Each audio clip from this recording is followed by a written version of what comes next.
Thanks so much, everyone. It's great to see you. Thank you.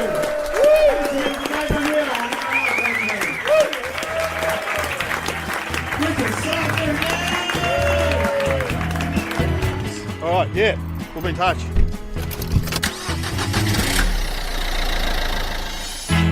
Yeah, I know. I sort of know the way. All right. Anyway, we're on the debrief with Dave O'Neill, and I've got comedy legend Yep. Richard Stubbs in the car. It's Damn. pretty exciting. It is exciting for me, mate. No, it's exciting for me. Yeah, sure. Thank you. Just talking about how loud you are. Like Yeah. you have got a loud voice. Resonant is, I think, the word you're looking for. My voice has resonance. I always realised that when I was at school, like for years, the teacher would come in late and then yell, going, "When walking down the hall, Stubbs, all I can hear is your voice." And I'd be in trouble, and I would go, "Why is that? This isn't fair." Everyone was talking, and literally they were. And it was only years later I realised, no, it's a family thing. All your brothers loud? Yeah. Well, resonant. Resonant. It carries. Our voice carries. Yeah, when a family, we always would have to go to loud restaurants when we'd have family dinners at restaurants because that we're so loud. How many brothers do you have? Two. I know. He's a twin. Grubby's a twin. Grubby's a twin. Yeah, I'm the little one. So I met. It must have been the other. What's the other brother? What's Grubby's? Bill's son, who was worked in cars. Yeah, Heath. Heath. I met Heath once. Yeah. I met Heath. I know Heath. He's Cool a story. nice Yeah. boy. Yeah, good story. Yeah, well, Great story. Maybe next time put some dragons and shit in it, but I think it's. I wouldn't know. He was working for Melbourne City Volvo. Okay, yeah, no, that's pretty that good, makes it pretty better. good. No, that So bit of extra information. There helps. must be competition though at the dinner table to get your words in. My family had a rule: you weren't allowed to go and eat seconds unless you contributed to the conversation. Really? Yeah, because we're all boys and we're all training, so we're starving. We just like the butcher would come out to us in those days. Like Sam the Butcher and the Brady Bunch. He would just come out and because I thought everyone bought a box of meat every time. Oh, your poor mum. And we just ate. That's what everyone said. And we just ate and ate and ate. And the rule was, if you didn't contribute to the conversation, if you just ate, you weren't allowed to go and get more because we ate in the dining room and the kitchen. What did your dad do? I know your mum did. Your mum was a nurse. Mum was a nurse. Dad was in business. He ended up, his longest job and towards the end was general manager of VACC Insurance. Oh, okay, yeah. So between them, one of the reasons I've never ridden a motorbike, apart from a certain lack of coordination, but Mum would tell me horror stories of because she worked at the Alfred. She set up the CAS, like that helicopter that lands at CAS at the Alfred. Yeah. My mum was responsible for it. Really? She was part of the team that put that in. The ambulance used to land at Faulkner Park. Anyway, she was the first uniform you saw when you came into CAS. Oh, wow. So I grew up at CAS, and she'd tell me about guys riding along on motorbikes in their thongs who drop their feet as they come around a corner. Most of my meals were spent with Mum talking about what she saw at work. And anyway, this person tried to kill themselves, and they failed, and they came in with their guts out, and I'm eating. Because you're not queasy at all about some of that. Because when I filled in for you on the ABC, what was that segment you used to do on a Friday? Life is Pain? World of Pain. World of Pain. And after the first week, I said, I feel sick with it. Because people talk about ripping their toenails off on lawnmowers. No. And the producer said, Richard's mum was a nurse, so he heard all these stories. Seriously. Here's the thing, and I learnt this, it's a real advantage growing up with kids, when you've got kids and they grow up. Blood, poo, vomit, I'm your man. I don't care. I cleaned up. I remember working in a bar down at Rye Hotel, and someone had exploded in the toilets, and it looked like they'd done somersaults, and they said, "Oh, you better clean that." And I went, "Yeah, all right." You're fine with that? Yeah, just clean it all up. That's really interesting. Blood, poo, vomit, man. I grew up with it. That's the smell of home to me. Because I did 1 week of those calls. I'm like, I can't. Yeah. I'm feeling sick. Yeah, but you're gentle. You're a sensitive I'm quite gentle. I'm not that sensitive. But when it comes to... Mate, I'm telling you, you're sensitive.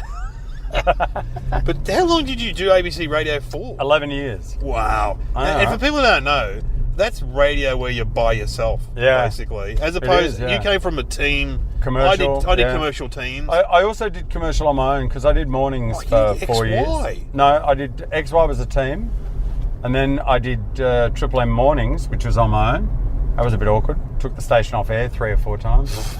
I feel their training was inadequate. Yeah. Well, you have to do the panel as well. Yeah. And the guy who trained me in the panel famously had the air check where, for reasons that I don't understand, he did a gram of Coke. He drank a bottle of Jack Daniels and he bungee jumped and went straight on air and took the last of the JD with him. And his air check was gold. Oh, it would have been awesome. Oh, boy, was he sacked. So what year did you start radio in? 70 something? No. 80. 70? What's wrong with you? What? Yeah, 80. So, all right, was you it ready? 1980? No. 80. Stop guessing, I'll just tell you.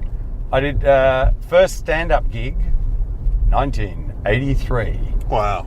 And first radio gig, 1984. Yeah, XY. right. Yeah, XY. God, that seems a long time ago now. It I'm does. sure it isn't. It's not that bad, but I mean... Oh, man. When I'm backstage at the Gold Coast or something and they're like, how long you done stand-up for? And I go, how old are you? 30? Yeah, that'll do. Longer than that. Yeah, don't even. It's too ridiculous. Yeah, right. Yeah, and so doing that radio by yourself on the ABC, though, I used to fill in for you. Yeah. And that did my head in, though. I don't know how you did it. Hide, right? I don't know how you did it for so long. Oh, I don't know. What, each hour talking? Well, yeah, but just the I don't know, coming up with the topics. Yeah. It's a real grind. But also you would. I remember Derek Gill used to do the nights, and he did it as long as you, didn't he? He would have done at least 10 years. I don't know. Yeah. And I said to him, "Why have you retired from?" And he said, "I feel like I'm interviewing the same people, asking the same questions." Yeah. Look, it was part of that. I mean, how many times did you interview Diesel, for example? Enough to, but see, yeah, exactly. But I always felt like I built a relationship over the years. Yeah, true. I'd gone through about 3 of his names with him. Oh, yeah. Johnny Diesel. Yeah, it was Johnny Diesel early. I was there early, and I worked my way through. Those kind of interviews I didn't mind because... Well, you had a great rapport with the rock and rollers, actually. Well, because I'd work at it, and I'd know them from the old days of Triple M or whatever, or even XY, depending on who they were. Yeah. And it was just kind of building on it and stuff. Yeah.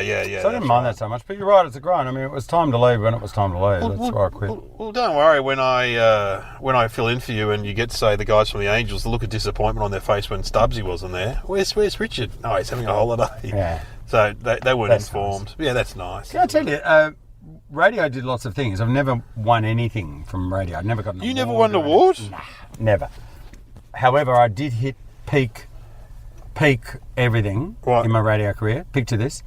So I was at Triple M and AC/DC were touring on their Ball Breaker tour. Yeah. And I got to be the guy who each night came out and went, Melbourne, are you ready? Oh, really? Because that's what you used to do. They didn't have the big sounds. Yeah. Would you give it up, ladies and gentlemen? So I did that. Then I went and watched the gig. Fantastic. From the mixing desk. Yeah. And one night I watched Akadaka from the mixing desk, having just introduced them, standing there with Doc Nason. Oh wow! I know, right? Rock history. I couldn't even. It was too much. Because you like Oz rock, don't you? You like rock. Yeah. I remember you. Well, I grew up in pubs and clubs and stuff. And yeah, of course. It's part of our culture. It's good stuff. I love rock. We play a song on this podcast. We'll play some rock. Good. We'll rock it out. I'm trying to remember the first time I saw you. I reckon I saw you in 1983 then. It must have been 83, 84 when I was at uni and you did a gig, an activities night. Oh, yeah. Between the Uncanny X-Men and the Reels, I think it was. Yeah. And it was at Melbourne Teachers College, this is Melbourne Uni, and you came out between the bands. Did a bit of that. Were they hard work? Oh, of course. I did unis and... uni's terrible. And between the bands are always terrible. Oh, funnily enough... That was good though, you did well. Jazz clubs aren't so bad because people are there to listen more, but rock gigs are hard. I did gigs with kids in the kitchen. How about this? Did you? Yeah, in 19... so what year? 1984? Yeah. I did a gig for Charles and Diana. Wow. And I know. I've done Nelson Mandela and Charles and Diana. What? I know. Where did you do Charles and Diana? Well, so they were out here and they did Rockin' with the Royals, and I've got the posters there. I was on the bill with INXS, the Models, I'm Talking, me doing stand-up. Where? And at My Music Bowl? No, that was broadcast at My Music Bowl, but it was actually in the Arts Centre, in the big room in the Arts Centre there. Wow, and so... I had to write out the whole routine. I'd never done that before. No. And I did stand-up, and I met them afterwards. Wow, what was it like? How were you received? Pretty well, as Charles said. Oh, that really wasn't as bad as I thought it would be. Well, thanks, Charles. Well, You know, that's good. And Di? What was Di like? She was nice. Yeah. Yeah, I slipped my number into the handshake. Sure. But she didn't call. And then where was Nelson Mandela then? So Nelson Mandela was an ANC benefit after he'd got out, and it was a celebration, and I emceed it with Trisha Goddard, who was from the Play ABC. school. Yeah, play school on ABC. I hate that woman, and I'll tell you why. So we did the gig. What, you hate Trisha Goddard? Yeah. Afterwards, met Nelson Mandela. Yep. Tall. Tall? He was. That's interesting. Not so much now, but No. he was. No. And he's very, he's great to meet, and he's very... charismatic? Yeah, but kind of stripped away. Like everything, it was just down to the wood. It's hard to Right, describe. yeah, Anyway, right. well, the reason I hate, back in the day before digital photos, had the camera, took couple of beautiful pictures for Trish of her and Nelson, and then she took one of mine and blurred it. Blurred the shot. And that's the only one I got. Now I show the kids. Yeah. I go, look, that's me and Nelson Mandela. Which one's you, Dad? Yeah, very funny. Very, very funny. Very, very amusing. Wow. And I keep waiting for the technology to be around where they can fix blur on a never. non-digital. Never. But it's still not there. It won't say never, man. It'll happen. That could happen one day. Well, that's amazing. Yeah. So I've got that on my CV. Yeah, that's... And, oof. the Grand View. So We've just done the Grand View. We've just done the Grand View. And here's the thing. Get this. It's my birthday Saturday, so that was my birthday gig. Wow. That's what I do on my birthday. Well, Thanks, it's mate. not exactly on your birthday. All right, Close to. It's a gimme in golf terms. Yeah.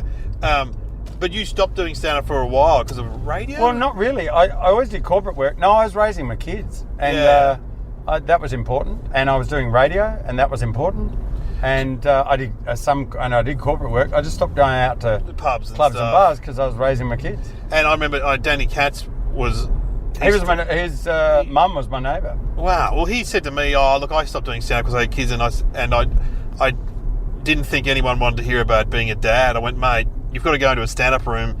All the comics these days are parents. Yeah. But it wasn't even that. It was more that I was on my own. So I'm literally... I literally to get out. raised my kids. I cooked the dinners. I got them ready for school. I did the lunches. I've met your kids. They're nice. Oh, again, there's a tone of surprise to your voice that I'm... Yeah, I'm feeling... They're nice kids. Thank you. This was a while ago. Obviously they were less nice now. Yeah. They'd be like fully in their 20s now, wouldn't they? Yeah. As is, I went to my son's 25. I was at the basement of the Rio Calabria Club watching him have his second amateur fight in Muay Thai. Oh my God. I know, right? He's fighting in boxing? Muay Thai. So that's like a Thai boxing. Yeah, right. And how'd he go? He lost, but he did well. Yeah. How do you feel about your kid being a boxer? Well, martial arts. Yeah. It's a bit terrifying. Because you are a big martial arts fan, though, aren't you? Well, yeah, what I actually think is, man, that's the sins of the father. Yeah. And so I've got to say, be very careful. No matter how the years go by and technology comes and changes and everything's different and blah, there is nothing so imprinting on your children as what you do. Like, if you don't want your kids to swear, don't swear. Okay. If you don't want your kids to drink, don't drink. If what you do... This is very interesting. They will pick up. That is it. There is nothing more powerful. Not school, not anything. It's what you do. It's what you do. Man, you should write a parenting book. Well, it's pretty thin. It's just that. I'm trying to think of what I do. Well, don't worry. Eat bad food. Yeah, don't worry. It'll all come back, including, and here's the good part, the good unconsciously, you copy the dance moves of your parents. Oh, how funny. And unconsciously, because they've seen it all their lives, and it just, when they're in the groove, it just busts into their repertoire. Interesting. Okay, mate, I can't handle it. You're braking going into a green light. Yeah, what was that? I don't know why. Why do you do that? It's a green light, and you're hitting the brakes as we're coming into it. People nearly went up our ass, and we're braking into the intersection. When I first started driving, one of my mates drove behind me and said, "You ride the brakes." Oh man, you seem to ride your brakes like you're riding a Dodgem car. Yeah, and I do. What are you thinking? I don't know. I just like giving money to the brake companies. I love getting a new drum. I don't know if this car would have a drum. Are you okay, by the way? I meant to ask because we're the other side of the river. Yeah, no, I'm fine with Southside. Are you? I've never lived Southside, but I'm fine with it. But you're okay? It's got trees and it's a bit wide. Yeah. You're right? Yeah. Okay. As the great Dave Hughes said, who you mentioned on stage because he's just bought a house by the block. I did. I had to make jokes. That's just great. Oh, everyone's been asking me about it. It's so meta. It's just fantastic. Yeah, bought it. One of my friends had a theory he was getting paid by Channel 9, and I put it to him. He went, I wasn't paid. I said, well, you got a lot of publicity for him. Yeah, you're right. Anyway, I think he's going to put it in. Yeah, I'll put it in invoice, yeah. But he said, when I moved from the western suburbs, do you miss the lack of trees? That's what he said. Well, there is a lack of trees in some parts of the west. Yeah. And anyway, I've never lived south side, but I've certainly been here a lot. We used to come and see bands a lot in St Kilda. Sure. But we never... Maybe because we grew up... So you grew up down this way somewhere, didn't you? Yeah, but I did. Yeah, that's right. And I did so many gigs on the other side. I did gigs at the club in Collingwood, with bands at the club. The club, really? At the club, yeah. Wow. Oh, don't worry. Bongo Starkey. I've done terrifying places, and I used to go to see bands and on the other side of town too. Oh yeah. Bands. Yeah, we used to travel for bands. That's right. How about this? I was a big fan of Men at Work, just talking about bands, like early days. Yeah. I used to see them, bands, I used to see them 3 times a week. Wow. And I'd see their residencies, and sometimes it's at Martinis, there's only 10 of us, and I'm there, and we're loving, and then years later, I was hosting the Arias, and I presented them with their lifetime achievement thing, and I said that to them, not one of them could give a single fuck. Really? No. I was all like, it's full circle. I mean, wow. I mean, we're a village. I mean, no, they couldn't give 2 grand. They couldn't give a rat's ass. Not a rat's ass. They don't remember you from those days? No, they don't remember or care. No, of course they don't. That's annoying. Oh, it's the way it goes. Colin Hayes seems like you met enough famous people to know it's always annoying, and they never know you. We just did the Grandview Hotel, which is a gig I run on Wednesday in February, and Colin Hayes come to that comedy night when Bob Franklin was on, because he's mates with him. Oh, that'd be right. And he helped run the PA for me. Yeah, well, he'd be good at it too. He would be good, because he gave me a great tip. He said, put all the levels in the middle. Yeah, stop putting them up to 11. And then the barman goes, I can't believe the bloke from Mental As Anything is helping you with the PA. It's Men at Work, mate. Yeah, whatever. He's a legend, that guy. Yeah, he is. I'm trying to also remember the first time I met you. Oh, you know where I reckon I met you? Yeah. It would have been a room that Dave Grant, the great late Dave Grant, was running. Oh, okay. Was it the Dingley or? No, I reckon it was the Mitcham Hotel. Okay, yeah, sure. Because, of course, when I first started comedy, you were massive, and he used to just talk about you all the time. You were his hero. And then I did a gig. I died, I think. I'm pretty sure and then you were the headliner. I reckon that's where I met you at the great Mitcham Hotel. I got. I used to have lots of good. Because I remember at his wake kind of thing we did. Yeah. And everyone was talking about him as this guy who'd helped them and shaped their career. Yeah, he was a good guy. He was fantastic. Yeah. But to me, he was like a partner, like an equal buddy. We'd been through so many gigs over the years together. And so I had a kind of different relationship with him. You did. I think you did. Oh, man, for sure. Was intense towards the end. Ooh. Yeah. Well, he went, he got sick and very sick, and you went out looking for him, didn't you? Like he really he sort of really looked up to you, and then he went was relying on you. Well, he had a terrible cancer, and the drugs were affecting him, and he went schizophrenic. And I got the call 3 a.m. That we'd lost him and we're in trouble, and can you come? Just out of the blue. Yeah. So I jumped in the car, and I'm getting a bit emotional. And I found him, and wasn't he found at Bunnings? What was another time? That was another time, and he was. So that's very Dave Grant. It was really in a bad way, and we had to get him to a doctor, and then we had to get him to some care, and it wasn't easy with someone who was really fragile mentally, and oh man, I'm getting emotional. It was so hard, and such a hard time. Tough. But I remember at the time you were saying, in a way, because you'd grown up around hospitals, I remember you saying you had a hospital bag. You used to have a hospital bag packed for these kind of sort of occasions. Well, kind of. I think that's conflating 2 stories. But my daughter and my partner's type 1 diabetic, and my daughter used to injure herself or get sick or something, and so I'd be in hospital so much. I'm ready to go. I know what to take when I go to CAS. Yes. I start to know them all by name. Between those 2 and my mum, I'd know everyone by name. Yeah, right. Mum would start getting sick, and I'd be taken to hospital. Well, that's what happens with elderly parents. And then I cared for mum after.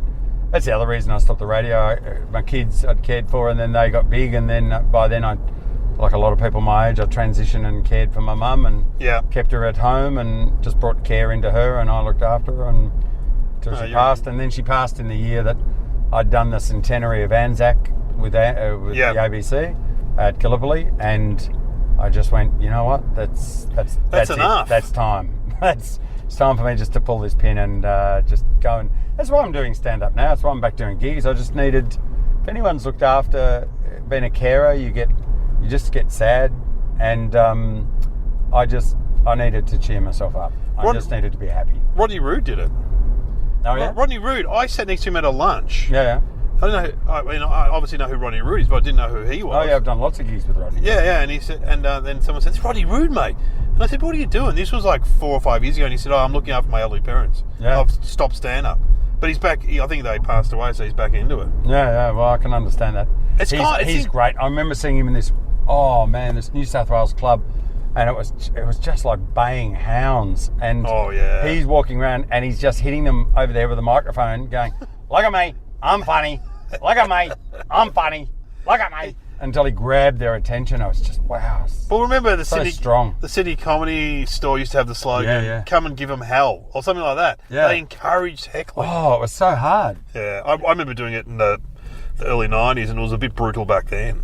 It was like, ooh. Although it's interesting, I did gigs on the Gold Coast, and the young guy who runs, I had to stay at his house. I said, "Where's the accommodation?" I remember seeing the tweets. That was hilarious. And I worked out, I'm staying at his house. You're staying at his house? With a share house with 20-somethings on the mattress that Fleety had just used. I'm like, oh, come on. I really... But they had a fan for you, didn't they? Yeah, like just an old Mistral... Sergio Paradise said, Mistral fans, quality shared housing air since the 70s. And I was like, tink, tink. It was all sweaty after the gig, and I'm just lying there on the mattress. But his take on it is that Melbourne comics are a bit soft, that they can't handle rough and ready kind of crowds. Well, not my generation or your generation. Yeah, that's what I was thinking. But bullshit. That's what I was going to ask you. Do you think it's true now? No. Like the Gold Coast crowds are pretty. There's shit gigs everywhere. Yeah, but they're vigorous, but they're not bad. They're just like a lot of Rottweilers. They're nice if you take the paw and take the thorn out of it. Yeah, and they're bad if they think they don't like you.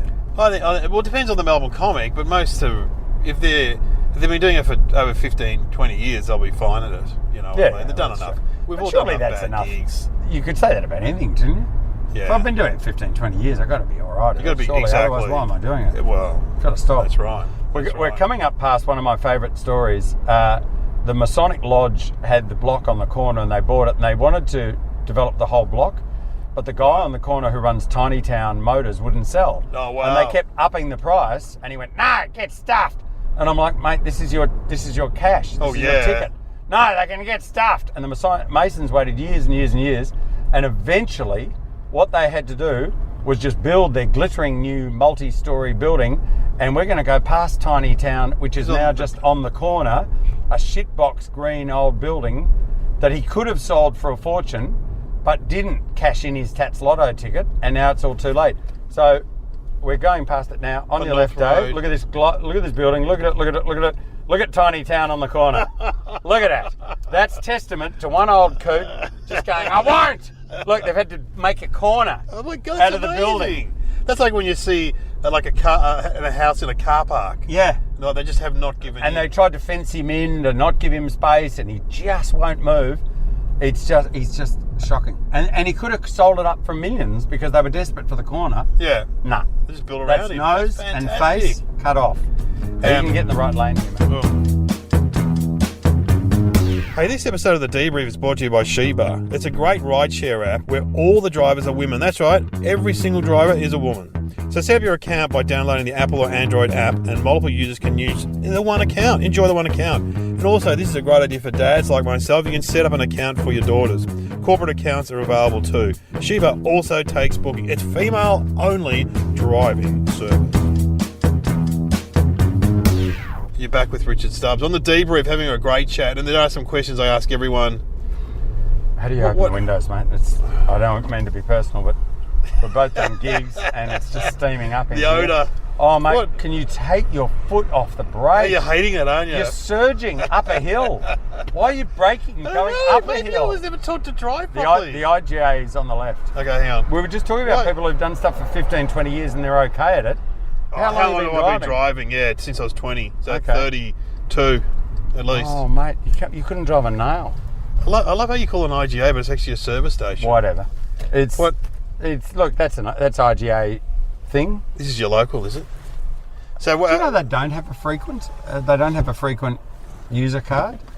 Right, that's annoying at the IGA. It really is. Now I've got to ask you these questions. All right, please. What went well and why tonight?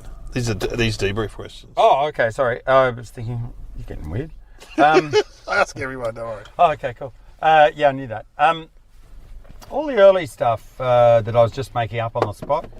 Did go well, That all went well. I was happy with that. There were some ideas there I was just playing with and some stuff that I was doing for the first time. I just kind of... And why did it go well? I think because I have ideas when I go on stage and I make stuff up as I go along. Probably good idea. And I just ride the energy of the crowd and choose the words accordingly, if that makes sense. So my little... The little guy who looks like me in my brain who's sorting the word cards out, is probably 3 sentences ahead of what I'm actually saying. Yeah. So I'm kind of analysing and I'm sorting words while I'm saying the words, and I'm in the moment, you know, I'm riding the wave. What didn't go well and why? Nothing. It all went all right. There was a couple of moments there where it went flat, and I started to worry about... well, you did a fair bit of time. Well, that's right. I started to worry that, and it's been energetic, and basically I just think they hit a tide wall. Yeah. You know, they just went, I'm a bit tired, and I thought, okay, I've just got to get them and drive Bring them it home. now. And you Bring did. it home. And you did. Yeah, well, it's important because otherwise, you know, we got to make a quick run to the car. Great night tonight. Crowd was with me. I threw them off when Dave started the car. Were there any organisational hazards that got in the way? The sight lines. I kept looking to my left a lot because they were right behind my left. Oh corner. Yeah. So I turned to them a lot and gave them eyes. Yeah, right. And, interesting. So I made sure I worked every people. section That's experience. Some people just work straight ahead. Man, but if you don't look at them, they won't laugh. Yeah, it's true. So if you only look straight ahead, your eye line should always be to the back of the room, and as if someone's standing at the back of the room. That's where your eye line should be. And you should section the audience off and just look at them and tell individuals tags like you're a sheepdog and you're eyeing them, or a cattle dog, whichever one of those eyes the animal. You got to eye them, and so if you don't ever look at them, they won't laugh. It's like they're not there. So, again, you should write a book. This should be in your book. Man, it's a huge tip too. What happens to a lot of comics who've never done it? They work a 2-level room, and they just play the bottom level. Oh, you got to play the top. You've got to play the top. Because if you ever sit in the top, you're cut off from the energy. Oh, it's so straight true. away. It's so true. If you don't look up at me, I may as well be at home. Like in theatres. I could be on the phone and everything. You've got to play up. Don't worry about the first 3 rows. They're going to laugh, whatever. They're right there. They got the good seats. Well, who's this old guy? What is he doing? He says, I don't know, mate. I'm not in charge of the old blokes. Well, he's He's wearing corduroy too. He comes from his tiny town building, and he's upset. Look, he's coming back, Dave, and he doesn't like the way you've been looking at him. He's taking umbrage. I don't know what's going on there. Yeah. He's doing the full car thing. He's getting the squeegee out. Yeah. Is he a driver or something? No, you know what? I reckon he's done a gig. He's in a black vest with black pants and a white shirt. I reckon he's a muso.